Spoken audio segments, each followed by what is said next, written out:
Napapalamak na ngayon sa social media mga scam at deepfake news at ito ay nakababahala na.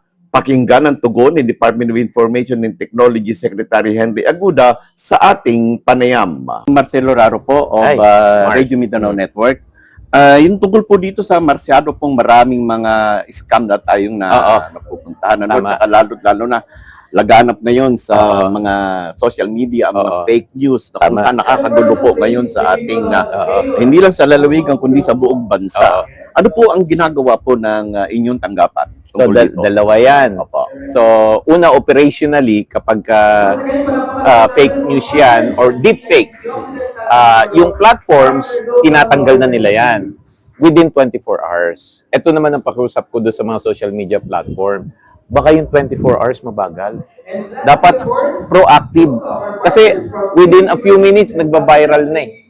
Diba? So, isa yun sa ginagawa namin. We coordinate closely with the social media platform. In fact, ako nga sumulat mismo kay Mark Zuckerberg. Nakikipagtulungan naman, pero nababagalan pa kami. So, yung pangalawa na gusto namin gawin, nakikipagtulungan kami sa Kongreso.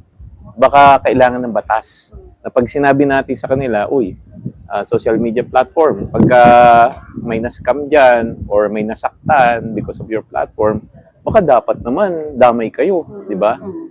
Yun, bibilis na yung galaw nila. Pero in the meantime, nang wala pa yung batas, yun, within 24 hours, ibalita nyo lang 1326 at dict.gov.ph. So, kunin nyo, i-attach nyo yung picture o i-attach nyo yung deepfake, at immediately, diretso yan doon sa mga social media platform. 1326 at dict.gov.ph. Okay, sa gagawin po ninyong batas, talagang ito yung maghihigpit na kayo tungkol dito. Dapat lang. Alam mo, tumataas yung suicide rate because of social media. Tapos yung mga kabataan natin, minsan, imbis na nag-aaral, na ano sa social media, kailangan. Pero, siyempre, ngayon lang natin nararamdaman yung tindi niyan eh. So, mabilis naman ng Kongreso, inaaral na nila yan. Tandaan na 1326 at dict.gov.ph. Diyan mo po ipadala ang inyong queries o reklamo hinggil sa mga deepfake news o scam sa social media.